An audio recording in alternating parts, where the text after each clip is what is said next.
जय हिंद साथियों, मैं आनंद चौहान एक बार फिर से आप सभी का हार्दिक स्वागत करता हूं आपके अपने YouTube चैनल टीचिंग विद आनंद चौहान में। दोस्तों, आज हम फिर आगे बढ़ रहे हैं, निरंतर दोस्तों पेज बाय पेज कंप्लीट करते जा रहे हैं। तो आज दोस्तों हम फिर आप अपने सामान्य ज्ञान की येलो बुक में हम फिर प्रवेश कर चुके हैं। जैसा कि दोस्तों हमने पिछली वीडियो में आप लोगों को चंद्रमा, पृथ्वी और ग्रहों के बारे में बताया था। अब हम दोस्तों निरंतर आगे की ओर बढ़ रहे हैं। तो एक बार सभी प्यारे दोस्त इस वीडियो को जरूर शेयर कर दीजिएगा अपने सभी दोस्तों में जो भी ऑल कॉम्पिटिटिव एग्जाम की दोस्तों तैयारी कर रहे हैं। तो आप लोगों को बता दें कि ये क्लास दोस्तों आप लोगों के लिए बहुत ही ज़्यादा इंपॉर्टेंट रहने वाली है। अब तक दोस्तों येलो बुक की हमारी 32 वीडियो हो चुकी हैं, 32 क्लासें हो चुकी हैं। वो सभी क्लासें दोस्तों आपकी प्लेलिस्ट में पड़ी हुई हैं। तो आज दोस्तों हम 33वीं क्लास की ओर बढ़ रहे हैं, जिसमें दोस्तों हम भूगोल पर पहुंच चुके हैं। और भूगोल हम निरंतर दोस्तों पेज बाय पेज कंप्लीट करते जा रहे हैं, और वो भी दोस्तों बहुत ही एक शानदार तरीके से। उम्मीद है कि आप लोग नोट्स भी बना रहे होंगे और उनका रिवीजन भी कर रहे होंगे, क्योंकि दोस्तों अब आपकी दोस्तों आगामी प्रतियोगी परीक्षाएं भी लगी हुई हैं और आने वाली भी हैं। तो दोस्तों आप अपनी तैयारी को कंटिन्यू करते रहिएगा। अब आप लोगों के पास दोस्तों एक सुनहरा मौका है आप लोगों को एक गवर्नमेंट जॉब पाने का। तो दोस्तों बिना बातचीत करते हुए आगे बढ़ते हैं। दोस्तों आज के हमारी दोस्तों रोजगार विद अंकित भाटी सर की बुक सामान्य ज्ञान की येलो बुक की 33वीं क्लास होने जा रही है। तो एक बार सभी प्यारे दोस्त वीडियो को जरूर शेयर कर दीजिएगा। यह क्लास दोस्तों आपकी रोजाना रात 8 बजे यूट्यूब चैनल टीचिंग विद आनंद चौहान पर डेली दोस्तों आपकी लाइव होती है। तो एक बार सभी प्यारे दोस्त इस वीडियो को शेयर कर दीजिएगा अपने सभी दोस्तों में जो भी प्यारे दोस्त अभी तक क्लास में नहीं आ पाए हैं। तो एक बार वीडियो के माध्यम से लिंक शेयर को कर दीजिए ताकि वो भी सही समय पर क्लास को ज्वाइन कर सके। और जो भी कैंडिडेट दोस्तों हमारे इस चैनल पर पहली बार विजिट किए हों तो प्लीज़ दोस्तों एक बार वीडियो को लाइक करके चैनल को सब्सक्राइब करके बेल आइकन को ऑन जरूर कर लीजिएगा, ताकि जब भी दोस्तों कोई नोटिफिकेशन आए तो उसका नोटिफिकेशन आपको सही समय पर मिल सके। तो चलिए दोस्तों वीडियो की स्टार्ट करते हैं। इसी क्रम में दोस्तों मैं आप लोगों के महत्वपूर्ण सूचना और दे दूं कि दोस्तों अब मैं बहुत जल्द ही दोस्तों आप लोगों की रोजगार विद अंकित भाटी सर की सामान्य ज्ञान की स्टैटिक जीके भी दोस्तों आप लोगों के कंप्लीट सॉल्यूशन लाने वाला हूं। दोस्तों ये जो बुक है दोस्तों काफ़ी लोगों के पास ये बुक होगी, और नहीं है तो दोस्तों कोई बात नहीं, आपका अपना यूट्यूब चैनल टीचिंग विद आनंद चौहान ये स्टैटिक जीके भी आपको दोस्तों कंप्लीट करवाएगा पेज बाय पेज। तो दोस्तों स्टैटिक जीके भी दोस्तों आप लोगों की बहुत ही जल्द स्टार्ट होने वाली है, और ये कब स्टार्ट होने वाली है ये निश्चित नहीं है, लेकिन दोस्तों आपकी इसी महीने में बहुत ही जल्द स्टार्ट होने वाली है। तो जो भी कैंडिडेट इस स्टैटिक जीके बुक का फुल सॉल्यूशन चाहता है तो दोस्तों आप सभी प्यारे दोस्त वीडियो को जरूर शेयर कर दीजिएगा। यह स्टैटिक जीके भी आप लोगों के लिए दोस्तों बहुत ही शानदार तरीके से एक बार यदि आप लोगों ने इस वीडियो को देख लिया ना तो भाई मज़ा ही आ जाएगा, और एग्ज़ाम में दोस्तों आप सबसे टॉप पे रहेंगे। एग्ज़ाम में दोस्तों आपको नंबर लाने से कोई नहीं रोक पाएगा, और आप दोस्तों एग्ज़ाम में आसानी से जीके और जीएस में अच्छा स्कोर खड़ा कर पाएंगे। तो दोस्तों स्टैटिक जीके की ये बुक दोस्तों रोजगार विद अंकित भाटी सर की जो ये बुक है इसका सॉल्यूशन दोस्तों बहुत ही जल्द आप लोगों के सामने लाने वाला हूँ।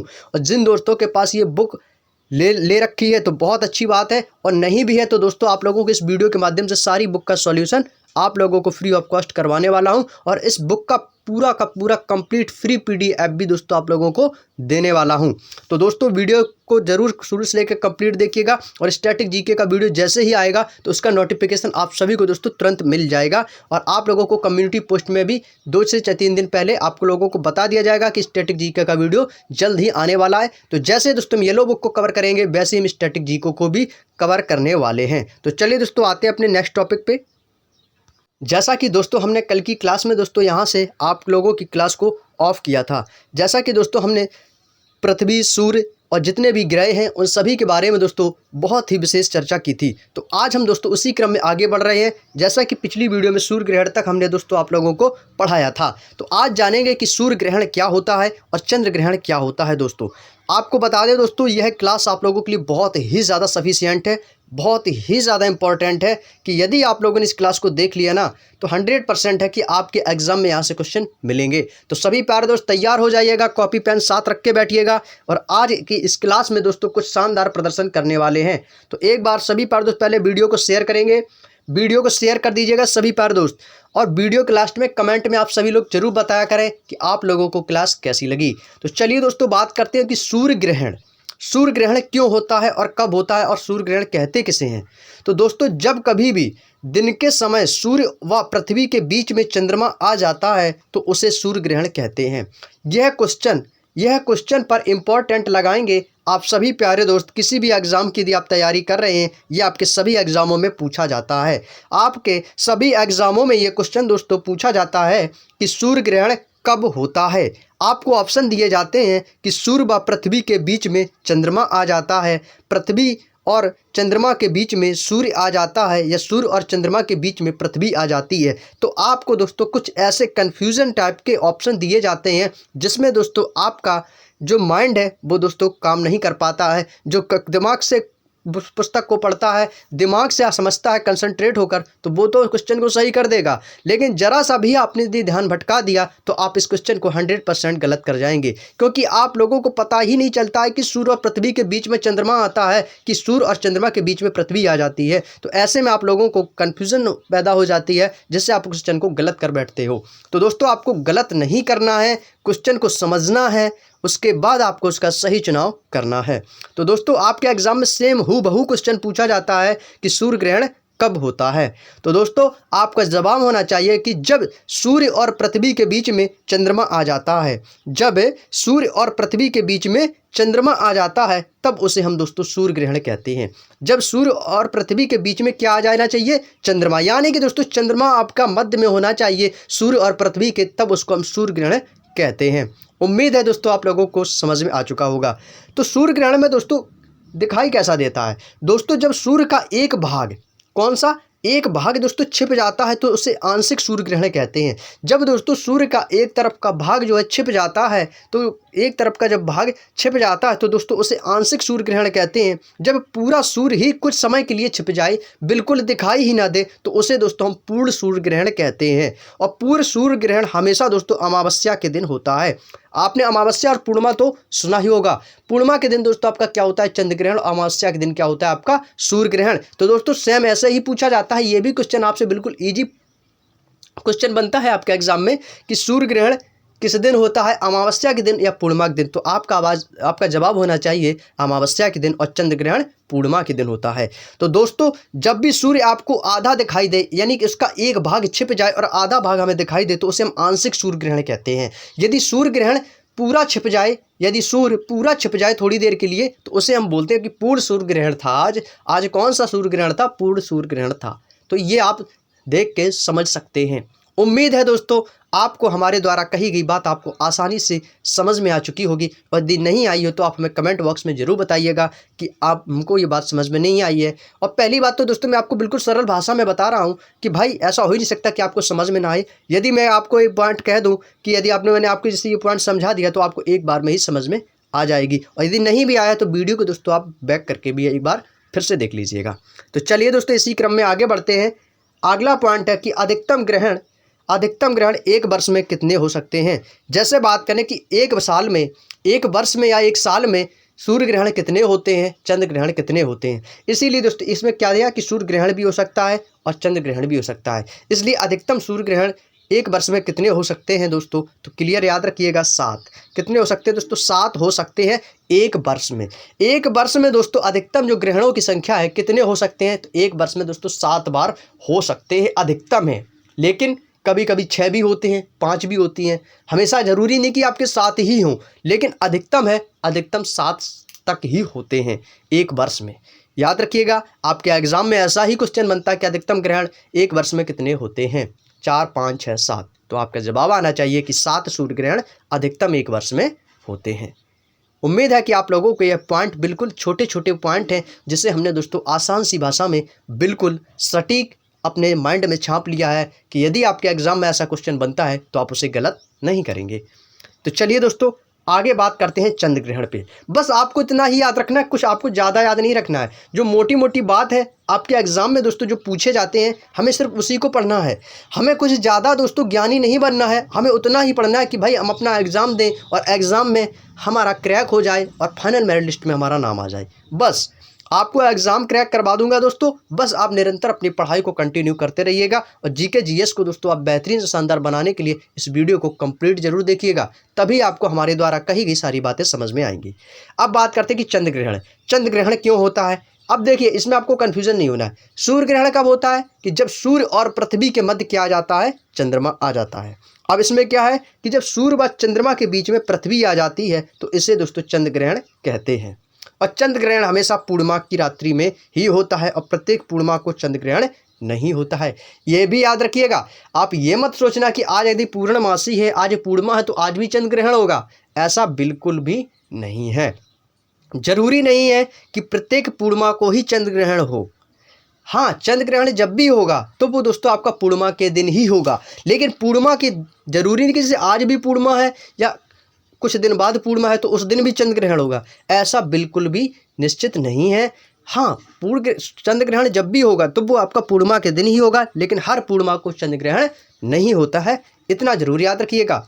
नहीं तो आप ये समझो कि जब भी पूर्णिमा आए तो उस दिन भी चंद्र ग्रहण, जब भी पूर्णिमा आए तो उस दिन भी चंद्र ग्रहण, तो ऐसा नहीं है। इतनी बात याद रखिएगा, मोस्ट इंपॉर्टेंट पॉइंट है, कंफ्यूज नहीं होना है। तो सिंपल सा क्वेश्चन, इंपॉर्टेंट क्वेश्चन लगाएंगे सभी प्यारे दोस्त, अपनी कॉपी में नोट कीजिएगा कि चंद्र ग्रहण कब होता है। तो डैश करके लिखेंगे कि सूर्य और चंद्रमा के बीच जब पृथ्वी आ जाती है, जब सूर्य और चंद्रमा के बीच पृथ्वी आ जाए तो आपका दोस्तों समय चंद्र ग्रहण होता है। एक वर्ष में यदि अधिकतम चंद्र ग्रहण की बात करें तो अधिकतम चंद्र ग्रहण दोस्तों 3 बार होता है। एक वर्ष में अधिकतम 3 बार चंद्र ग्रहण होता है और एक वर्ष में अधिकतम सूर्य ग्रहण दोस्तों आपका 7 बार होता है। सूर्य ग्रहण आपका दोस्तों अधिकतम 7 बार होगा और अधिकतम चंद्र ग्रहण की यदि बात की जाए तो अधिकतम चंद्र ग्रहण दोस्तों आपका 3 बार होगा। कितनी बार होगा? 3 बार चंद्र ग्रहण होता है। सूर्य ग्रहण के समान चंद्र ग्रहण भी आंशिक व पूर्ण हो सकता है। जब दोस्तों आपको चंद्रमा आधा भाग छिप जाए तो उस समय दोस्तों आंशिक चंद्र ग्रहण होता है, और जिस समय थोड़ी देर के लिए चंद्रमा पूरी तरह से पूर्णतः छुप जाए तो उसे हम दोस्तों पूर्ण चंद्र ग्रहण कहते हैं। सेम कंडीशन सूर्य जैसी है। सूर्य ग्रहण जो होता है वो आपका एक वर्ष में अधिकतम 7 बार होता है और चंद्र ग्रहण एक वर्ष में अधिकतम 3 बार होता है।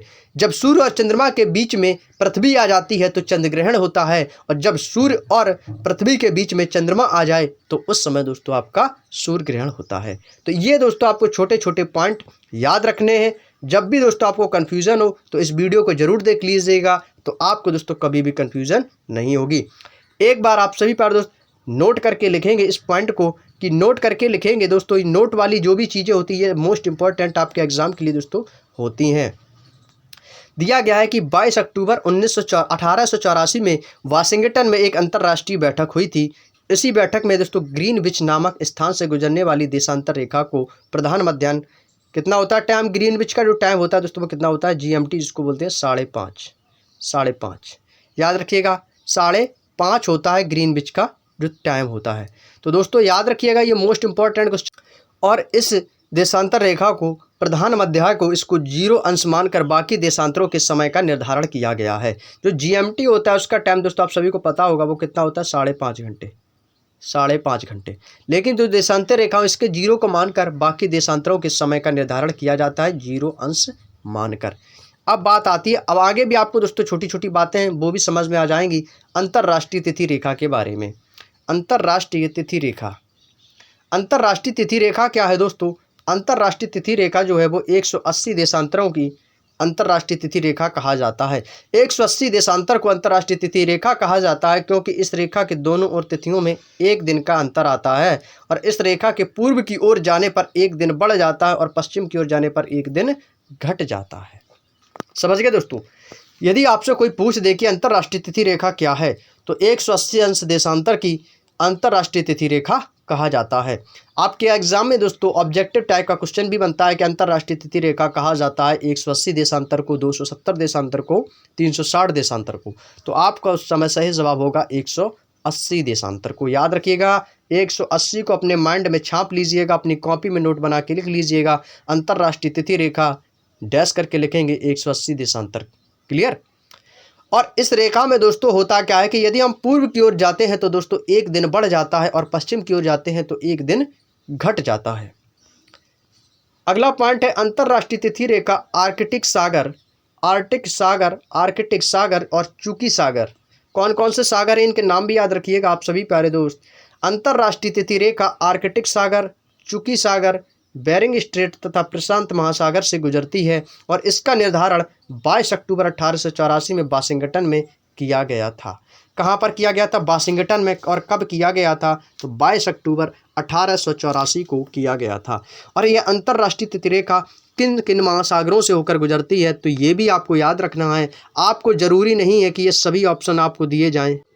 ज़रूरी नहीं है कि आपको एग्ज़ाम में दोस्तों सभी ऑप्शन दिए जाएं। ऑप्शन दोस्तों आप इन्हीं में से कोई एक ऑप्शन भी दिया जा सकता है और बाकी के ऑप्शन अलग हो सकते हैं।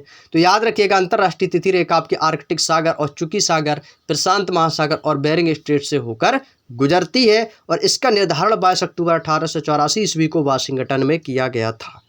उम्मीद है दोस्तों ये छोटे छोटे पॉइंट और इम्पोर्टेंट बातें जो कही गई हैं हमारे द्वारा, ये आपको समझ में आ चुकी होंगी। और अपने नोट्स ज़रूर बनाते रहिएगा। यहाँ से आपको जो भी इम्पोर्टेंट बातें दी जाएं और जो भी आपको इम्पोर्टेंट बातों को समझाया जाए, उसको दिमाग को अपने कंसंट्रेट होकर समझिएगा और साथ में अपने इम्पोर्टेंट नोट्स भी बनाते रहिएगा। और उनका रिवीजन भी करना बहुत ज़रूरी है। ज़रूरी नहीं है कि आपने नोट्स बना के रख लिए हैं और उनको याद नहीं कि आपने सोचा बस नोट लिख लिया याद हो गया। तो दोस्तों आप उनका रिवीजन भी करते रहिएगा, तभी आपको दोस्तों जीके और जीएस में बेहतर स्कोर करने से कोई नहीं रोक पाएगा। यदि आपने नोट्स बना लिए और याद ही नहीं कर रहे हो, तो दोस्तों ये आपकी सबसे बड़ी लापरवाही है। तो आप नोट्स बना रहे हो तो आप उनको बारी बारी से 2-2 पेज 3-3 पेज आप अपने हिसाब से ज़रूर डेली पढ़ा कीजिएगा। तो आपको दोस्तों पूरी की पूरी किताब हमेशा के लिए याद हो जाएगी। और आप जब पूरी किताब ही रट के जाओगे ना, तो एग्ज़ाम में आएगा क्या? आएगा तो बुक में से ही। तो आप आसानी से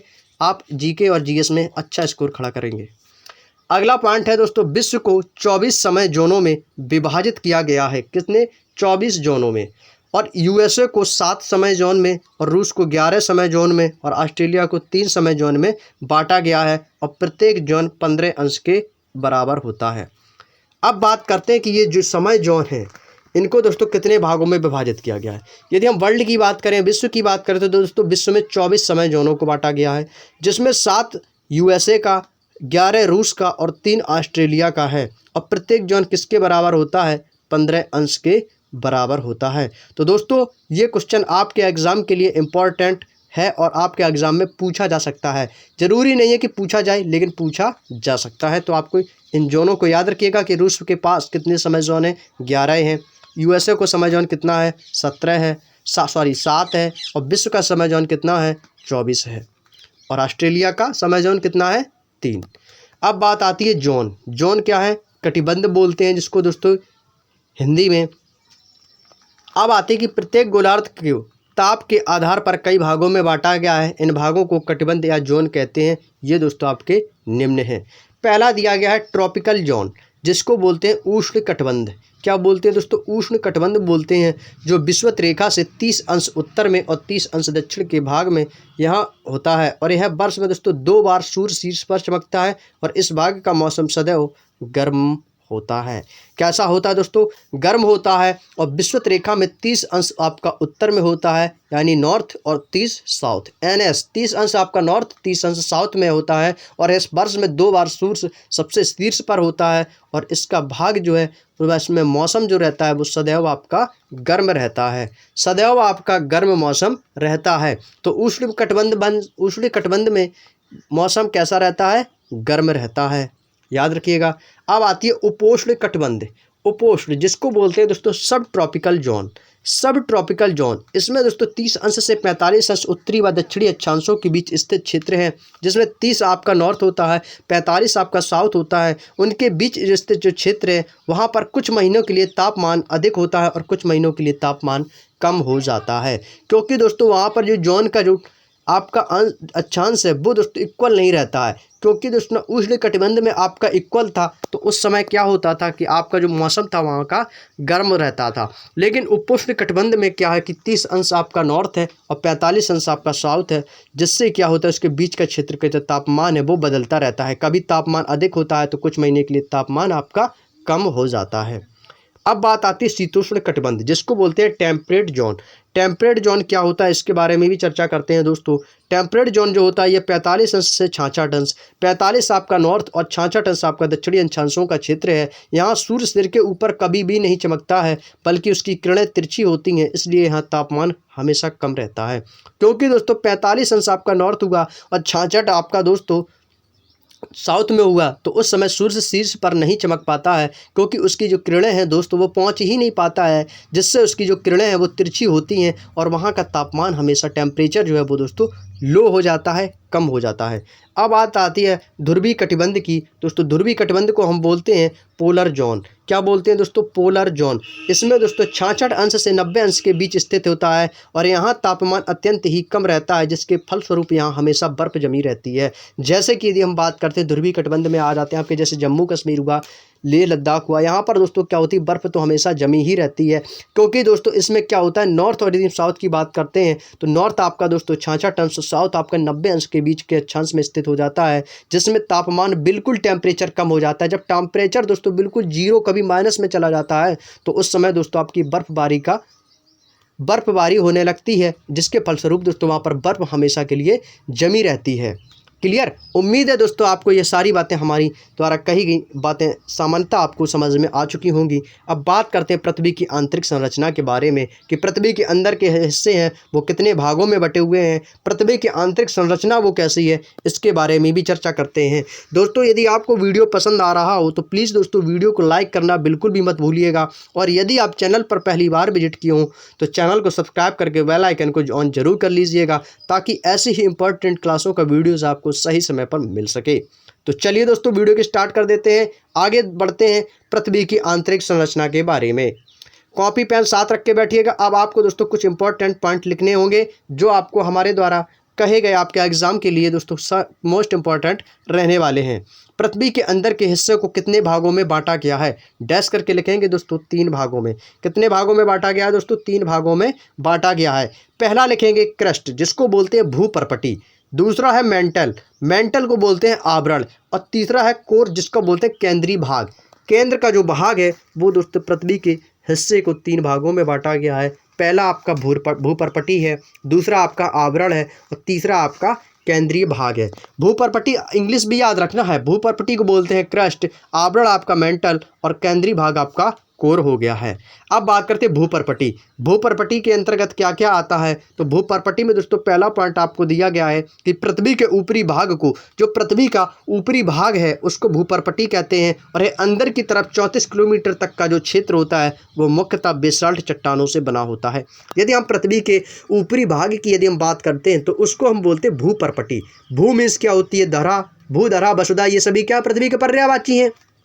तो भू यानी पृथ्वी, पृथ्वी की जो ऊपर की दोस्तों जो परत होती है, जो ऊपरी परत है उसको हम बोलते हैं भूपर्पटी। जो पृथ्वी की ऊपर की दोस्तों परत है उसको बोलते हैं भूपर्पटी। यदि हम पृथ्वी के अंदर की ओर 34 किलोमीटर दोस्तों बहुत हो गया, यदि हम पृथ्वी के अंदर 34 किलोमीटर जाएं तो हमें दोस्तों वहाँ पर बेसाल्ट चट्टानें मिलेंगी। बेसाल्ट चट्टानें मिलने लगेंगी, ना कि मिट्टी तो है ही, लेकिन मिट्टी के साथ साथ बेसाल्ट चट्टानें हमें मिलना स्टार्ट हो जाएंगी, क्योंकि दोस्तों वहाँ पर क्या हो जाएगी, आपकी जो परत है वो बेसाल्ट चट्टानों से बनी परतें निकलने लगेंगी। आपकी भूपर्पटी समाप्त होकर बेसाल्ट चट्टानों में आ जाएंगे, क्योंकि हम पृथ्वी के अंदर हैं 34 किलोमीटर, तो वहाँ पे आपको बेसाल्ट चट्टानों से बनी हुई परतें मिलेंगी। क्लियर? चलिए आगे बढ़ते हैं। और उसके भी दोस्तों आपको 2 भाग मिलेंगे। जब बेसाल्ट चट्टानों, जब हम दोस्तों पृथ्वी के अंदर के ऊपरी परत भूपर्पटी और उसके अंदर जब जाते हैं 34 किलोमीटर तो दोस्तों हमें बेसाल्ट चट्टानें मिलती हैं, और उनके भी दोस्तों आपके 2 भाग होते हैं।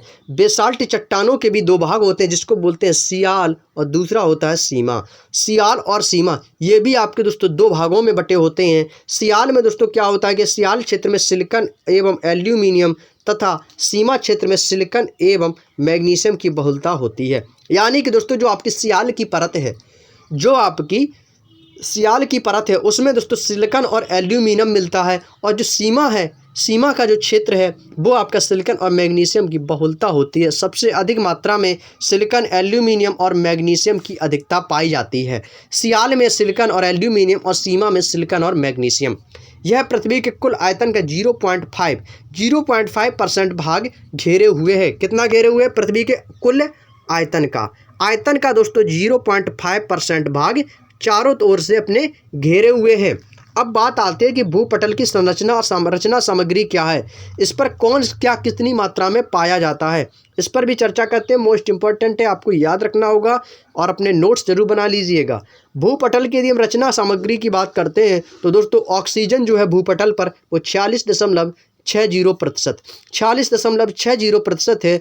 और सिलिकॉन आपका 27.72% है। 27.72% आपका सिलिकॉन तथा एल्यूमिनियम आपका 8.13% आपका एल्यूमिनियम आपकी भूपटल में शामिल है।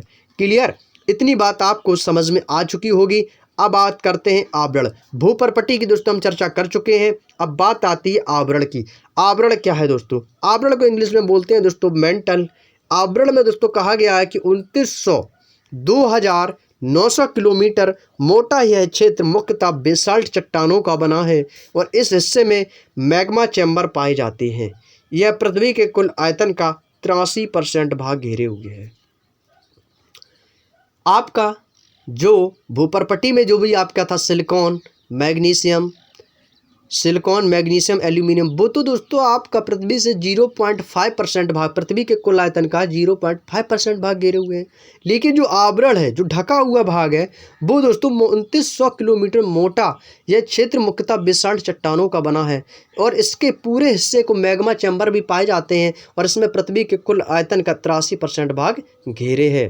कितना भाग? 83%। हर चीज़ अपने आप में 100% होती, तो उसका टोटल जो 83% भाग है वो यही दोस्तों आपका बेसाल्ट चट्टाने घेरे हुए हैं। क्लियर? याद रखिएगा। अब आपके एग्जाम में पूछे जाते हैं कि पृथ्वी पर बेसाल्ट चट्टाने कितने भाग, पृथ्वी के कुल आयतन का कितने भाग घेरे हुए हैं, तो आपका जवाब आना चाहिए दोस्तों 83%। अब बात आती है कि केंद्रीय भाग कोर की, जिसका केंद्र का भाग है। तो दोस्तों पृथ्वी के केंद्रीय भाग में, यानी कि मान लेते हैं पृथ्वी है, इसका केंद्र कहाँ होगा? मध्य में, बिल्कुल बीच में। ये पृथ्वी का दोस्तों क्या हो जाएगा? आपका केंद्र हो जाएगा। तो पृथ्वी के केंद्रीय भाग में निकेल तथा फेरस, किसका बना है? निकेल और फेरस का। और पृथ्वी का केंद्रीय भाग संभवतः द्रव्य एवं प्लास्टिक अवस्था में है और यह पृथ्वी के कुल आयतन का 16% भाग घेरे हुए है, जिसे हम निफे कहते हैं। 83% आपका आवरण मेंटल घेरे हुए है और आपका 16% भाग कौन घेरे हुए? केंद्रीय भाग आपका निकेल और फेरस, और जो कि आपका संभवतः इसमें प्लास्टिक भी पाई जाती है। तो आपका दोस्तों 6, 3, 9 और 8, 1, 9, 99% भाग आपके यही दोनों घेरे हुए हैं। और आपका जो 0.5% भाग है, इसमें आपका वो कौन सा घेरे हुए है? आपका भूपरपट्टी में जो आपके एल्यूमिनियम, सिलिकॉन और मैग्नीशियम है, वो आपका 0.5% घेरे हुए हैं पृथ्वी के कुल आयतन का। और पृथ्वी के कुल आयतन का 16% भाग केंद्रीय भाग में घेरे हुए हैं और बाकी का दोस्तों आपका किस में घेरे हुए हैं? आपका आवरण में, मेंटल में। क्लियर? चलिए अब पृथ्वी से संबंधित कुछ इम्पॉर्टेंट बातें हैं, उनको भी चर्चा कर लेते हैं दोस्तों। पृथ्वी का औसत घनत्व मोस्ट इंपॉर्टेंट लगाएंगे। अब आपको दोस्तों अपने नोट्स बनाने तैयार हो जाइए, नोट्स बनाने के लिए तैयार हो जाइए आप सभी प्यारे दोस्त। अब आपको मोस्ट इंपॉर्टेंट क्वेश्चनों की बरसात होने वाली है, तो आप अपने कॉपी में दोस्तों तुरंत कॉपी पेन स्टार्ट कर दीजिएगा। यहाँ से आपको जो भी आप स्क्रीनशॉट लेना चाहते हो तो इस वीडियो का स्क्रीनशॉट भी आप ले सकते हैं। यदि दोस्तों आप इसका स्क्रीनशॉट लेना चाहते हैं तो आप इसका स्क्रीनशॉट भी ले सकते हैं। पहला पॉइंट है पृथ्वी का औसत घनत्व 5.5 ग्राम प्रति सेंटीमीटर क्यूब। कितना होता है? 5.5 ग्राम प्रति सेंटीमीटर क्यूब होता है। पृथ्वी की औसत त्रिज्या 6370 किलोमीटर होती है। कितनी होती है दोस्तों? 6370 किलोमीटर होती है।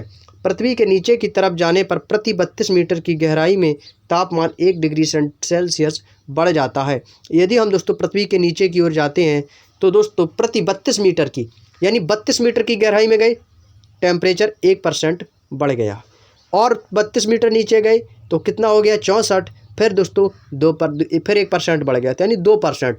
जितना भी जाएंगे तो प्रति 32 मीटर की गहराई में 1% आपका टेम्परेचर बढ़ता रहेगा। अगले पॉइंट की ओर चलते हैं। पृथ्वी की स्थलीय क्षेत्र पर सबसे निचला क्षेत्र मृत सागर, जिसको बोलते हैं जॉर्डन। जॉर्डन को दोस्तों मृत सागर भी कहा जाता है और उसके आसपास का क्षेत्र है, यह क्षेत्र समुद्र तल से 400 मीटर नीचा है।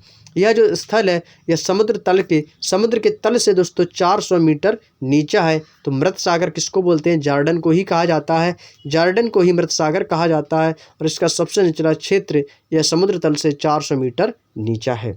सबसे पहले पाइथागोरस ने यह बताया, पाइथागोरस तो प्रमेय आप लोगों ने पढ़ी ही होगी। सबसे पहले पाइथागोरस ने यह बताया कि पृथ्वी गोल है और इसको आकाश में स्वतंत्र रूप से लटकी हुई है। यह किसने कहा था? पाइथागोरस ने। और न्यूटन ने यह साबित किया कि पृथ्वी नारंगी के समान है, नारंगी यानी संतरे के समान है। तो याद रखिएगा, आपके एग्जाम में यहाँ से भी क्वेश्चन बनते हैं कि यह किसने कहा कि पृथ्वी गोल है और आकाश में स्वतंत्र रूप से लटकी हुई है? न्यूटन ने, पाइथागोरस ने, या आर्यभट्ट ने, तो या इनमें से कोई नहीं। तो आपको इस प्रकार से कुछ बहुविकल्पी ऑप्शन दिए जाएंगे। तो दोस्तों आपको याद रखना है कि पृथ्वी गोल है और यह आसमान में स्वतंत्र रूप से लटकी हुई है। तो यह कथन किसने कहा था? पाइथागोरस ने। और न्यूटन ने यह क्या साबित किया था कि पृथ्वी नारंगी के समान है, पृथ्वी संतरे के समान है। यह कथन किसने कहा था? न्यूटन ने। और जेम्स जीन ने क्या कहा था? अब देखिए, सभी अलग अलग वैज्ञानिक है, सभी का अपना अपना मत है। कोई किसी को संतरा बता रहा है तो कोई किसी को नाशपाती बता रहा है, समझ रहे? तो जेम्स जीन ने क्या कहा था? कि पृथ्वी नाशपाती के समान है। तो ये क्या है? अपने अपने अलग अलग विचार हैं, अपने अपने मत हैं। कोई कहता है कि पृथ्वी चपटी है, कोई कहता है कि पृथ्वी गेंद के समान गोल है, कोई कह रहा है कि पृथ्वी नाशपाती है, तो कोई कह रहा है कि पृथ्वी नारंगी है, संतरा है, और कोई कह रहा है कि पृथ्वी लटकी हुई है। समझ गए? तो ये क्या है? सभी वैज्ञानिकों के अलग अलग मत हैं और इन्हीं के द्वारा कही गई बातें आपके एग्जाम में पूछी जाती हैं। यदि आपके एग्जाम में पूछे जाए कि पृथ्वी को नाशपाती के समान किसने बताया, पृथ्वी को नाशपाती के समान किसने बताया, तो किस वैज्ञानिक ने बताया था? जेम्स जीन ने। समझ गए? और पृथ्वी को नारंगी किसने बताया था? न्यूटन ने। और पृथ्वी आकाश में लटकी हुई है, यह किसने कहा था? पृथ्वी आकाश में लटकी हुई है, किसने कहा था? पाइथागोरस ने। तो याद रखिएगा, ये आपसे पूछ दे कि पृथ्वी गोल है और यह आकाश में लटकी हुई है, किसने कहा था? पाइथागोरस ने। तो ऐसे ही दोस्तों आपके एग्जाम में क्वेश्चन घुमा फिरा के पूछे जाते हैं। क्लियर? चलिए अगले प्रश्न की ओर चलते हैं। अगला प्रश्न है दोस्तों स्थल मंडल। बात करते हैं स्थल मंडल की। तो दोस्तों स्थल मंडल पहला पॉइंट इसमें दिया गया है कि पृथ्वी की संपूर्ण बाह्य परत, बाह्य मीन्स होता है बाहरी परत, जिस पर महाद्वीप व महासागर स्थित हैं, उसे स्थल मंडल कहते हैं। यदि आपके एग्जाम में क्वेश्चन पूछे जाए कि स्थल मंडल क्या है, तो आप कह सकते हैं कि पृथ्वी की बाहरी परत पर स्थित महाद्वीप और महासागर ही स्थल मंडल है। स्थल मंडल है जो पृथ्वी की बाहरी परत है, उस पर महाद्वीप और महासागर स्थित हैं, उसी को हम स्थल मंडल कहते हैं। पृथ्वी के कुल 29% भाग पर स्थल है और बाकी के 71% भाग पर जल है। बाकी के 70% भाग, यानी कि हर चीज़ कितना होता है? 100%। 100% में दोस्तों आपका 71% भाग जल से घिरा हुआ है और 29% भाग आपका स्थल है, पृथ्वी है। यानी कि पृथ्वी की यदि हम बात करते हैं तो पृथ्वी पर दोस्तों कितने प्रतिशत जल है? आपके एग्जाम में सिंपल सा क्वेश्चन इसी तरीके से पूछा जाता है कि पृथ्वी पर कितने प्रतिशत भाग पानी है, कितने प्रतिशत भाग जल है? तो आपका जवाब आना चाहिए 71%, 71। 71% भाग आपका पृथ्वी पर जल है और स्थल कितना है आपका? 29%। यानी कि दोस्तों हम लोग, जो मनुष्य लोग हैं, वो पृथ्वी के कितने परसेंट भाग पर घिरे हुए हैं? तो 29% भाग पर हम लोग हैं। पृथ्वी पर 29% भाग पर लोग बसे हुए हैं और बाकी के 71% भाग पर जल ही जल है, समुद्र ही समुद्र है। तो याद रखिएगा, पृथ्वी पर 71% जल है और बाकी के 29% भाग पर हम लोग बसे हुए हैं। क्लियर? अगला पॉइंट चलते हैं। अगला पॉइंट है पृथ्वी के भू क्षेत्रफल तथा जल क्षेत्रफल का अनुपात कितना है? मोस्ट इम्पॉर्टेंट कॉपी पेन में अपने लेके बैठिएगा दोस्तों। मैं बार बार रिपीट कर देता हूं कि पृथ्वी का भू क्षेत्रफल और जल क्षेत्रफल का अनुपात डैश करके लिखेंगे 3:7। कितना है दोस्तों? 3:7। 3:7। 3:7 आपका पृथ्वी के भू यानी पृथ्वी का आपका जो स्थल है और जल है, इन दोनों का अनुपात कितना है? 3:7। 3 भाग पर ये 3 है आपका, ये आपका भू है यानी कि पृथ्वी है जिस पर हम रहते हैं, और बाकी का जो 7% भाग है ये आपका जल है जिस पर जल ही जल है। यानी कि जिसका जो 3:7 है, जिसमें 7 आपका जल है और 3 आपकी पृथ्वी है जिस पर हम लोग रहते हैं। अगला पॉइंट है पृथ्वी के उत्तरी गोलार्ध का 61%, कितना? 61% भाग और दक्षिणी गोलार्ध का 81% भाग जल विद्यमान है। पृथ्वी की यदि उत्तरी गोलार्ध की बात करते हैं, उत्तरी गोलार्ध पर 61% जल है और दक्षिणी गोलार्ध पर 81% भाग जल है। क्लियर? अगला पॉइंट पृथ्वी पर अधिकतम ऊंचाई किसकी है? पृथ्वी पर अधिकतम ऊंचाई पर्वत किसका है? तो माउंट एवरेस्ट। माउंट एवरेस्ट है, यह आपका समुद्र के तल से 8,850 मीटर ऊंचा है और ये आपका नेपाल में स्थित है। आपके एग्जाम में क्वेश्चन बनता है कि माउंट एवरेस्ट कहाँ पर स्थित है? भारत, चीन, नेपाल, अमेरिका। तो आपको दोस्तों ऐसे ऑप्शन मिलते हैं और ज़्यादातर इस क्वेश्चन को गलत कर देते हैं। उन्हें लगता है कि माउंट एवरेस्ट तो भारत में स्थित है, बल्कि ऐसा नहीं है। माउंट एवरेस्ट आपका दोस्तों नेपाल में स्थित है। कहाँ पर है दोस्तों?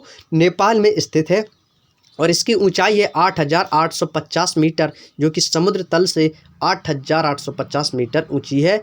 तो याद रखिएगा, और ये आपकी नेपाल में स्थित है माउंट एवरेस्ट। क्लियर? और पृथ्वी पर अधिकतम गहराई जिसको बोलते हैं मेरियाना गर्त, यह आपकी 11,022 मीटर गहरी हुई है। कितनी है? 11,022 मीटर गहरी है, जिसको हम बोलते हैं मेरियाना गर्त। मेरियाना गर्त जो है ये पृथ्वी पर अधिकतम गहराई है और पृथ्वी पर अधिकतम ऊंचाई है आपका माउंट एवरेस्ट। पृथ्वी पर अधिकतम ऊंचाई माउंट एवरेस्ट की है और पृथ्वी पर अधिकतम गहराई मेरियाना गर्त की है। अगला है, यह प्रशांत महासागर में स्थित है। जो आपकी मेरियाना गर्त है, यह आपका प्रशांत महासागर में स्थित है। इस प्रकार पृथ्वी की अधिकतम ऊंचाई व अधिकतम गहराई लगभग 20 किलोमीटर है। कितनी है? लगभग 20 किलोमीटर। कितनी? लगभग कह सकते हैं, इसमें करेक्ट नहीं, क्योंकि देखिए 8,850 मीटर यानी लगभग में आपकी 9 किलोमीटर तो ये आ गई और 11 किलोमीटर ये है। समझ रहे हो? 11 किलोमीटर ये, लगभग में 9 किलोमीटर वो, तो आपकी 11 9 20 यानी लगभग 20 किलोमीटर दोस्तों पृथ्वी की अधिकतम ऊंचाई व अधिकतम गहराई पर ये दोस्तों आपके स्थित हैं। क्लियर? उम्मीद है दोस्तों आपको यह पॉइंट क्लियर हो गया होगा। बढ़ते हैं दोस्तों नेक्स्ट पॉइंट की ओर। अब बात करते हैं दोस्तों चट्टान की बात करते हैं दोस्तों। पृथ्वी की सतह के कठोर भाग को चट्टान कहते हैं। चट्टान दोस्तों कैसी होती है? सबसे कठोर होती है, बहुत ही हार्ड होती है। तो पृथ्वी की सतह के यानी जो भी कठोर भाग होगा पृथ्वी की सतह का, वो दोस्तों क्या है? चट्टान है। इसमें उत्पत्ति के आधार पर चट्टानें कितने प्रकार की होती हैं? तो याद रखिएगा, उत्पत्ति के आधार पर चट्टानें 3 प्रकार की होती हैं। कितने प्रकार की होती है दोस्तों? उत्पत्ति के आधार पर ये चट्टानें दोस्तों 3 प्रकार की होती हैं। पहला पॉइंट दिया गया दोस्तों, आग्नेय चट्टान की बात करते हैं दोस्तों। यह मैग्मा व लावा के जमने से बनती हैं। आग्नेय चट्टान जो है दोस्तों, यह आपके मैग्मा व लावा के जमने से बनती हैं, जैसे ग्रेनाइट, बेसाल्ट, पैग्माटाइट, डायोराइट और ग्रेवो आदि। आपकी चट्टानें कौन कौन सी होती हैं? जैसे कि आग्नेय चट्टान में जो की होती हैं आपकी, वो मैग्मा और लावा के जम जाने से बन जाती हैं। तो जिसमें से ग्रेनाइट चट्टान हुआ, बेसाल्ट चट्टान हुआ, पैग्माटाइट हुआ, डायोराइट हुआ और ग्रेवो हुआ। तो इनका निर्माण होता है किसके? आग्नेय चट्टानों में, मैग्मा और लावा के जमने से। अगले पॉइंट को चलते हैं। आग्नेय चट्टान कैसी रहती हैं? जीवाश्म रहती हैं। आपके एग्जाम में क्वेश्चन बनता है कि कौन सी चट्टान जीवाश्म रहती हैं? कौन सी चट्टानें जीवाश्म रहती हैं? आग्नेय, रूपांतरित, परतदार। तो ऐसे क्वेश्चन आपको एग्जाम में मिलते हैं, तो आपका उस समय सही जवाब होना चाहिए आग्नेय चट्टान जो है दोस्तों, ये आपकी प्रायः जीवाश्म रहती हैं। कैसी रहती हैं? जीवाश्म रहती हैं। आर्थिक रूप से यह बहुत ही संपन्न चट्टान है। इसमें लोहा, निकेल, तांबा, सीसा, जस्ता, क्रोमाइट, मैग्नीशियम, सोन, प्लेटिनम तथा चुंबकीय लोहा पाए जाते हैं। यानी कि ये बिल्कुल संपन्न चट्टान है। ज़्यादातर इसमें दोस्तों आपके जैसे कि लोहा, निकेल, तांबा, सीसा, क्रोमाइट, चुंबकीय लोहा, प्लेटिनम, मैग्नीशियम जैसे तत्व पाए जाते हैं। इसी कारण दोस्तों इसको संपन्न चट्टान भी बोला जाता है। जिसके पास सब सुख सुविधाएं होती हैं ना, वो कहता है ना कि आप तो यार भाई सर्वगुण संपन्न हो, आप तो घर से संपन्न हो, यानी कि आपके पास ज़रूरत की सभी चीज़ें हैं। तो सेम यही आपका दोस्तों इस चट्टान में भी है। जबकि इसके पास लोहा, निकेल, तांबा इतने सारे तत्व हैं, तो वो कैसी होगी चट्टान? संपन्न चट्टान होगी। अब बात करते हैं दोस्तों बेसाल्ट में दोस्तों लोहे की मात्रा सर्वाधिक होती है। इस चट्टान से काली मिट्टी का निर्माण होता है। इस चट्टान से काली मिट्टी का निर्माण होता है, जिसमें क्योंकि दोस्तों इसमें बेसाल्ट में दोस्तों लोहे की मात्रा सर्वाधिक होती है। अब बात करते हैं काली मिट्टी से याद आया कि कपास के लिए किस प्रकार की मिट्टी उचित है? कपास की खेती के लिए याद रखिएगा दोस्तों, ये क्वेश्चन आपके एसएससी के एग्जाम में कई बार पूछा जाता है। कपास की खेती के लिए किस प्रकार की मिट्टी उपयोगी है? ये एग्जामिनर के ऊपर डिपेंड करता है, वो क्वेश्चन आपसे किस भाषा में पूछता है। काली मिट्टी का उपयोग किया जाता है कपास में की खेती करने में। कपास की खेती करने के लिए किस मिट्टी का उपयोग किया जाता है? काली मिट्टी। याद रखिएगा, कपास की खेती करने के लिए किस मिट्टी का उपयोग किया जाता है? काली मिट्टी का उपयोग किया जाता है। काली मिट्टी कपास की खेती के लिए बहुत ही ज़्यादा उपयोगी है। क्लियर? चलिए नोट बना के लिख लीजिएगा, कपास की खेती के लिए उचित मिट्टी है काली मिट्टी। अगला पॉइंट है अवसादी चट्टान। अवसादी चट्टान प्रकृति के कारकों द्वारा निर्मित, प्रकृति के कारकों द्वारा निर्मित छोटी छोटी चट्टानें किसी स्थान पर जमा हो जाती हैं, इकट्ठी हो जाती हैं, बाद में दबाव या रासायनिक प्रतिक्रिया या अन्य कारणों द्वारा वे ठोस परत में निर्मित हो जाती हैं।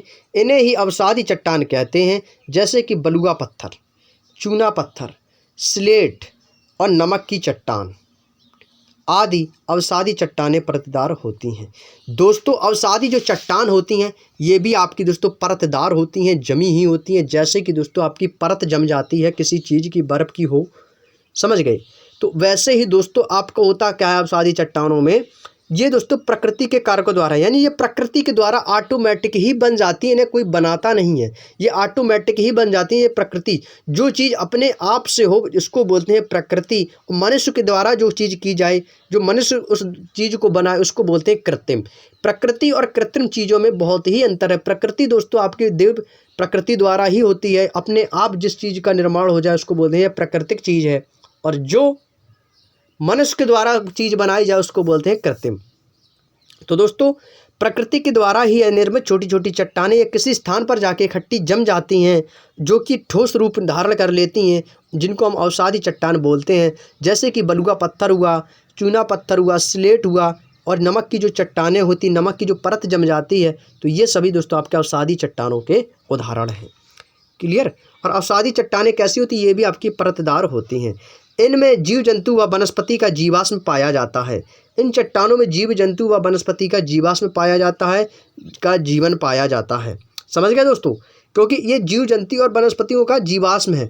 और अगले पॉइंट की ओर चलते हैं, तो अगला पॉइंट है कि इन चट्टानों में लौह अयस्क, फॉस्फेट, कोयला एवं सीमेंट बनाने की चट्टान भी पाई जाती है। जैसे कि लोहा अयस्क, फॉस्फेट हुआ, कोयला हुआ और सीमेंट हुआ, ये भी दोस्तों इन चट्टानों में पाई जाती हैं। खनिज तेल अवसादी चट्टानों में भी पाया जाता है। खनिज, खनिज बोलते हैं जो खाने में उपयोग किया जाए, जो खनिज तेल हुए ये भी दोस्तों आपके अवसादी चट्टानों में पाए जाते हैं। दामोदर, महानदी, गोदावरी नदी, बेसिनों की अवसादी चट्टानों में कोयला पाया जाता है। जहाँ से दोस्तों कोयला कहाँ से बनता है? दामोदर, महानदी, गोदावरी नदी के बेसिनों की अवसादी चट्टानों में। आगरा का किला, दिल्ली का लाल किला। अब बात करते हैं कि दिल्ली का लाल किला किस चट्टान से बना है। तो याद रखिएगा दिल्ली का जो लाल किला है और आगरा का जो किला है ये आपके दोस्तों बलुआ पत्थर से बना है। आप जो कभी कभी आप जो भी दो प्यारे दोस्त आगरा गए होंगे तो उन्हें आगरा फोर्ट देखा होगा। आगरा का किला, आगरा फोर्ट, फोर्ट मीन्स होता है किला। आगरा का किला, आगरा फोर्ट जो आपको लगता है वो ऐसा दिखाई देता है जैसे कि लाल किला हो। लाल किला के समान दोस्तों हल्का सा दिखाई देता है। जिस कलर का दोस्तों आपका आगरा फोर्ट है सेम उसी कलर का दोस्तों आपका लाल किला भी है। आगरा का किला और दिल्ली का लाल किला, ये दोस्तों दिल्ली का लाल किला जो आपका रेड फोर्ट है और आगरा फोर्ट है, ये दोस्तों आपके दोस्तों लाल पत्थर, बलुआ पत्थर से बने हुए हैं। किस पत्थर से? यही तो दोस्तों आपका बलुआ पत्थर है, जो कि दोस्तों आपके दामोदर, महानदी, गोदावरी नदियों के बेसिन में पाया जाता है। क्लियर? उम्मीद है दोस्तों आपके हमारे द्वारा कही गई सारी बात आपको आसानी से समझ में आ चुकी होगी। अगली बात करते हैं दोस्तों कायांतरित चट्टानों की। कायांतरित चट्टान, क्योंकि पृथ्वी पर दोस्तों 3 प्रकार की चट्टानें हैं, आग्नेय, परतदार और कायांतरित। क्लियर? चलिए तीसरी है दोस्तों कायांतरित चट्टान। ताप, टेम्परेचर और प्रेशर व रासायनिक क्रियाओं के कारण अवसादी व आग्नेय चट्टानों से कायांतरित चट्टानों का निर्माण होता है। पहली चट्टान आग्नेय, दूसरी चट्टान अवसादी और तीसरी कायांतरित। आग्नेय चट्टान, अवसादी चट्टान, कायांतरित चट्टान, ये दोस्तों पृथ्वी पर कुल 3 चट्टानें पाई जाती हैं। कुल 3 परत हैं दोस्तों, जिस पर टेम्परेचर, प्रेशर और केमिकल क्रियाओं के कारण अवसादी और आग्नेय चट्टानों से कायांतरित चट्टानों का निर्माण होता है। कायांतरित चट्टानें क्या होती हैं दोस्तों? आग्नेय चट्टान और अवसादी चट्टानों से मिलकर दोस्तों इनका किसका निर्माण होता है? कायांतरित चट्टानों का। कायांतरित चट्टान में बस आपको इतना ही याद रखना है कि कायांतरित चट्टान का निर्माण कैसे होता है कि भाई ताप और दाब की रासायनिक क्रिया में अवसादी चट्टान और आग्नेय चट्टानों के निर्माण से आपका कायांतरित चट्टान का निर्माण होता है। उम्मीद है दोस्तों आपको यह पॉइंट भी आसानी से क्लियर हो गया होगा। चलिए अब आगे बढ़ते हैं। ज्वालामुखी, ज्वालामुखी को पढ़ते हैं। ज्वालामुखी क्या होता है और ज्वालामुखी का निर्माण कैसे होता है। यदि ज्वालामुखी दोस्तों फट जाए तो दोस्तों क्या होगा। ज्वालामुखी दोस्तों आप लोगों को बता दें कि ज्वालामुखी दोस्तों भूपटल पर वह प्राकृतिक छेद है, यानी कि दोस्तों ये किसी ने किया नहीं है, यह दोस्तों प्राकृतिक छेद है या दरार भी हम बोल सकते हैं, जिससे होकर पृथ्वी का पिघला हुआ पदार्थ जिसको बोलते हैं लावा, क्या बोलते हैं, लावा या राख भी बोलते हैं, भाप, अन्य गैसें बाहर निकलती हैं और बाहर हवा में उड़ा हुआ लावा शीघ्र ही ठंडा होकर छोटे छोटे टुकड़ों में बदल जाता है, जिसे सिंडर कहते हैं। ज्वालामुखी में दोस्तों क्या होता है, छेद होता है। आपने ज्वालामुखी देखा होगा दोस्तों, कुछ इस तरीके से होता है। आपको बता दें ज्वालामुखी जैसे मान लेते कुछ इस तरीके से आपका ज्वालामुखी होता है दोस्तों, कुछ इस तरीके से आपका दोस्तों ज्वालामुखी होता है और इस प्रकार से इसमें छेद होता है। और इसमें क्या होता है दोस्तों, इसमें से आपका लावा, इसमें से दोस्तों आपका जो लावा है वो बहता रहता है।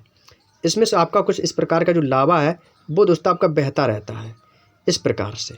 इस प्रकार से दोस्तों आपका लावा बहता रहता है। इसमें होता क्या, आपका लावा भी निकलता है, राख है वो राख में मिक्स होकर निकलता है, भाप है और अन्य गैसें भी निकलती रहती हैं इसमें से।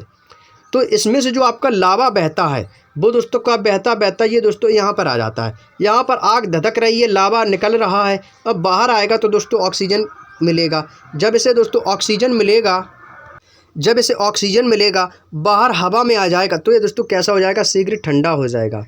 शीघ्र दोस्तों ये जो लावा है ये आपका दोस्तों ठंडा पड़ जाएगा, क्योंकि दोस्तों यहाँ से गर्म भाप से निकला और बाहर आकर दोस्तों ठंडा पड़ जाता है, जिससे छोटे छोटे टुकड़े, क्योंकि जो आता है लावा बहता है ये दोस्तों छोटे छोटे टुकड़ों में बदल जाता है, बिल्कुल छोटे छोटे टुकड़े में यह बदल जाता है क्योंकि ठंडा हो जाता है। फिर जब छोटे छोटे टुकड़ों में बदल जाता है इसको हम बोलते हैं दोस्तों, क्या बोलते हैं, सिंडर।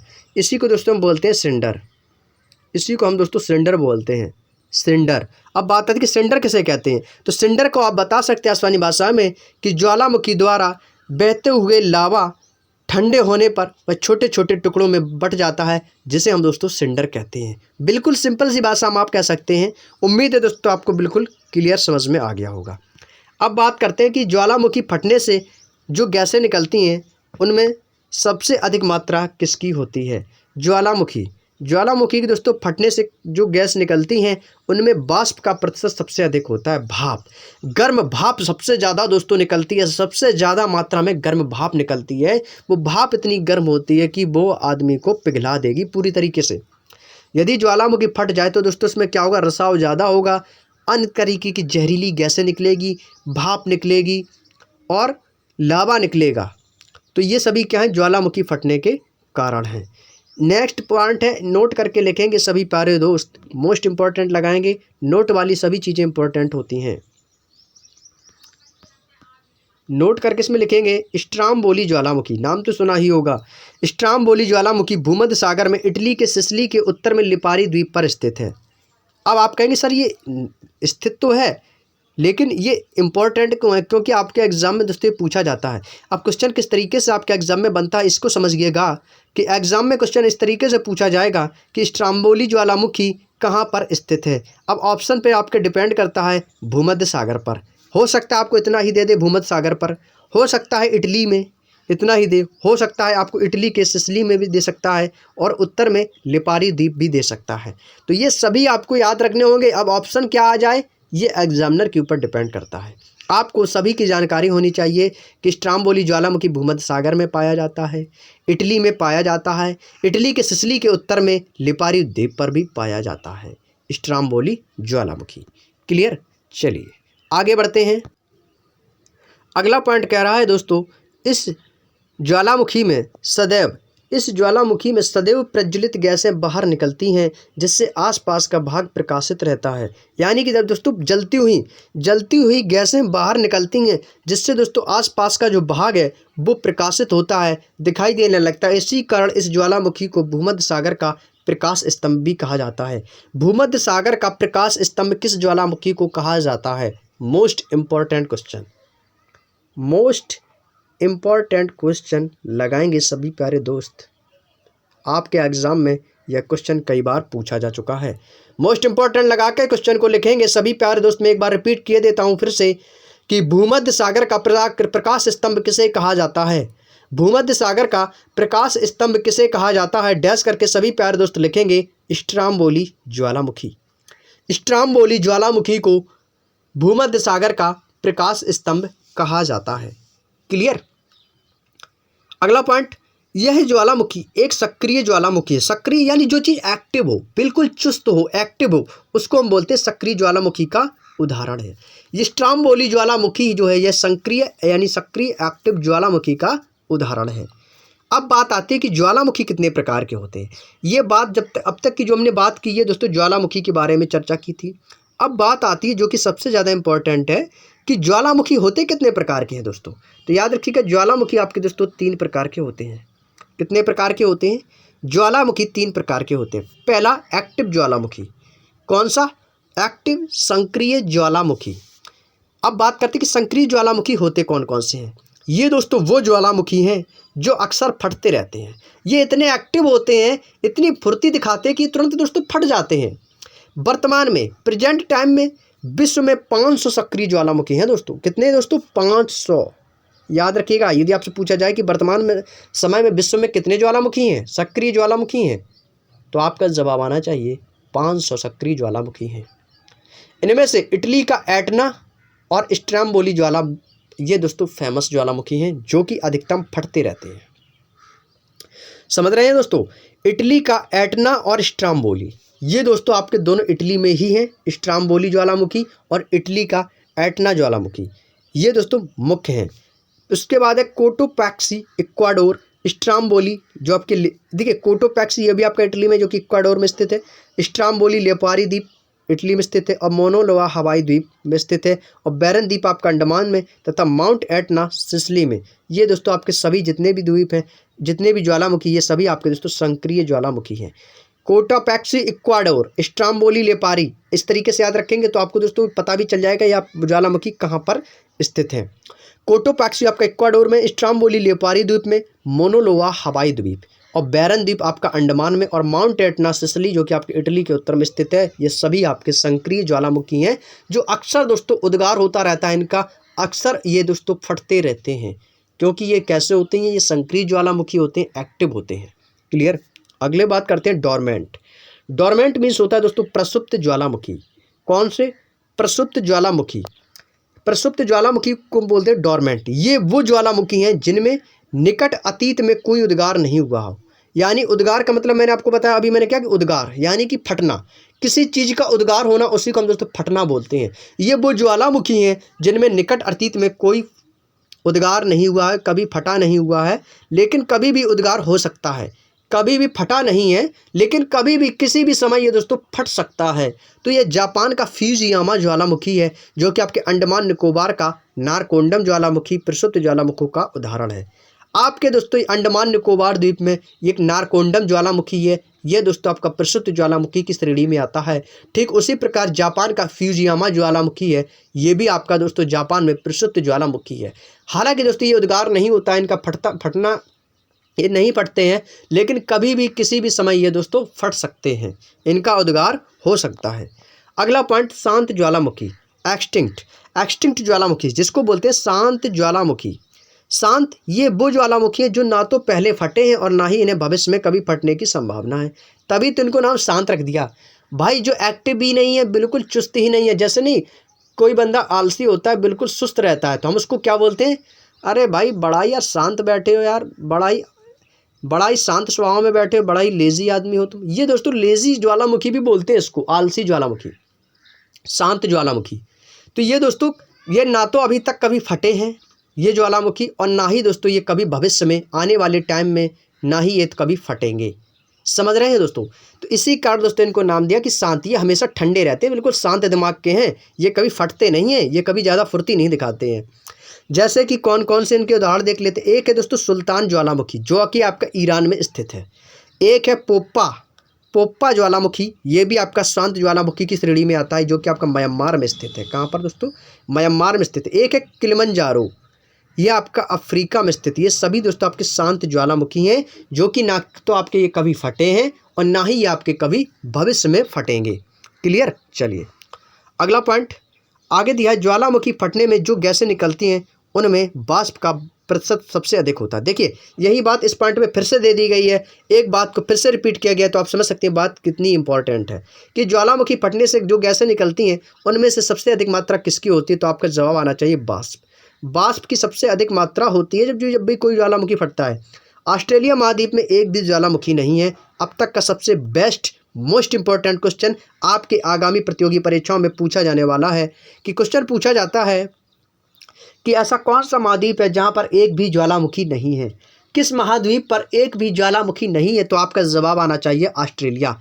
ऑस्ट्रेलिया महाद्वीप पर दोस्तों एक भी ज्वालामुखी नहीं है। नेक्स्ट दोस्तों मोस्ट इंपॉर्टेंट क्वेश्चन इसको लगाएंगे, विश्व का सबसे ऊंचा ज्वालामुखी। विश्व का सबसे ऊंचा ज्वालामुखी, विश्व का सबसे ऊंचा ज्वालामुखी कोटोपैक्सी इक्वाडोर। कौन सा दोस्तों? कोटोपैक्सी इक्वाडोर, यह आपका स्थित है जो कि विश्व का सबसे ऊंचा ज्वालामुखी है। अगला पॉइंट है दोस्तों आपका संसार का सर्वाधिक ज्वालामुखी, सक्रिय ज्वालामुखी जिसको बोलते हैं किलायु। कौन सा ज्वालामुखी दोस्तों? किलायु ज्वालामुखी दोस्तों यह संसार का वर्ल्ड का सर्वाधिक सक्रिय ज्वालामुखी है जिसको बोलते हैं एक्टिव, जो कि अक्सर फटते रहते हैं। किलायु ज्वालामुखी यह सर्वाधिक संसार का, जिसको दुनिया में दोस्तों पहला स्थान है किलायु का, जो कि सर्वाधिक फटता है, सर्वाधिक एक्टिव होता है। अगला है ज्वालामुखी पर्वत माउंट सेंट हेलेंस संयुक्त राज्य अमेरिका में स्थित है। ज्वालामुखी पर्वत जो माउंट सेंट हेलेंस है यह आपका कहाँ पर स्थित है? यह संयुक्त राज्य America USA United state of America में स्थित है। क्वेश्चन पूछा जाता है एग्जाम में, क्वेश्चन किस तरीके से आपके एग्जाम में बनेगा कि माउंट सेंट हेलेंस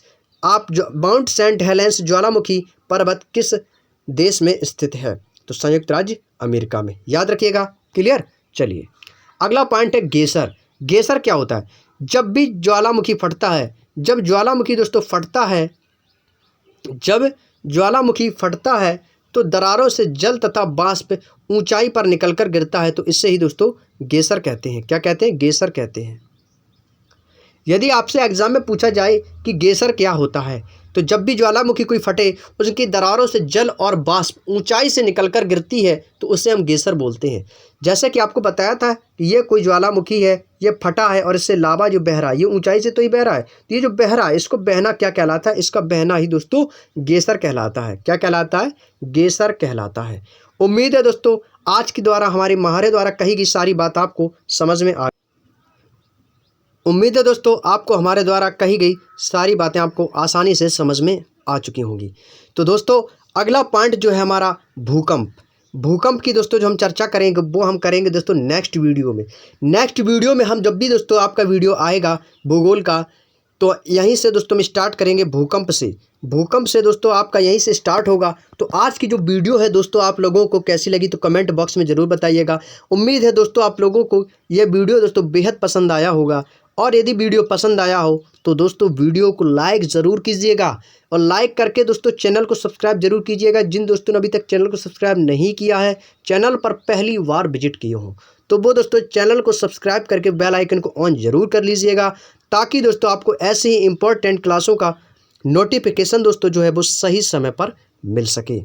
तो आज के बाद दोस्तों जब भी हमारी जो क्लास आएगी वो दोस्तों भूकंप से ही स्टार्ट करेंगे। यहीं से दोस्तों हम क्रम बाई क्रम आप लोगों को भूकंप के बारे में कल की वीडियो में बताएंगे कि भूकंप का अध्ययन क्या कहलाता है, भूकंप कैसे होता है, भूकंप का क्या कारण है जो भूकंप होता है। तो ये सारी चर्चा दोस्तों हम आपको नेक्स्ट वीडियो में करने वाले हैं। तो अपने सभी दोस्तों को वीडियो को ज़रूर शेयर कीजिएगा और अपने भाई का सपोर्ट ज़रूर कीजिएगा। दोस्तों आप लोग वीडियो को लाइक बहुत ही कम लोग करते हैं, तो प्लीज़ दोस्तों वीडियो को लाइक ज़रूर कीजिएगा, क्योंकि आपके द्वारा एक एक बंदे का वीडियो लाइक करना हमें दोस्तों बहुत ही ज़्यादा मोटिवेशन देता है। तो दोस्तों आप लोगों से रिक्वेस्ट है कि प्लीज़ दोस्तों आप लोग इस वीडियो को ज़रूर शेयर कीजिएगा और अपना सपोर्ट ज़रूर कीजिएगा। आप हमारा सपोर्ट कीजिएगा कि ताकि दोस्तों आने वाली 31 मार्च तक दोस्तों हमारे 2000 सब्सक्राइबर दोस्तों कंप्लीट हो जाएं। इस फैमिली को दोस्तों 2000 का सदस्य घोषित करना है, और यह दोस्तों सिर्फ आप लोगों के ही प्यार और सपोर्ट से ही हो पाएगा। दोस्तों यदि आप लोग चाहेंगे तो दोस्तों 1 महीने क्या आप लोग 20 दिन में ही 10 से 15 दिन में ही दोस्तों आप हमारे 2000 सब्सक्राइबर जरूर कंप्लीट करवा देंगे, क्योंकि दोस्तों हमारे 1800 प्लस सब्सक्राइबर हो ही चुके हैं। अब ओनली दोस्तों 200 सब्सक्राइबर की ज़रूरत है। तो आप अपना सभी प्यार और सपोर्ट जैसे ही दोस्तों आप लोग हमारे ऊपर बनाए हुए हैं, ठीक वैसे ही दोस्तों अपना प्यार और सपोर्ट निरंतर बनाए रखें और आप ज़रूर हमारा सपोर्ट करें। तो ऐसी मैं आप लोगों से रिक्वेस्ट करता हूं, और जिससे हमें आप लोगों के लिए निरंतर ऐसे ही इम्पोर्टेंट वीडियोज़ आप लोगों के लिए लाता रहूँगा। चलिए दोस्तों, मिलते हैं नेक्स्ट वीडियो में। आप लोगों को क्लास कैसी लगी तो कमेंट बॉक्स में ज़रूर बताइएगा। मिलते हैं नेक्स्ट वीडियो में ऐसे ही इम्पोर्टेंट टॉपिकों के साथ और महत्वपूर्ण प्रश्नों के साथ, जो कि आपके आगामी प्रतियोगी परीक्षाओं में पूछे जाते हैं। Thank you so much. Thanks for watching. Good night. जय हिंद, जय भारत, शुभ रात्रि।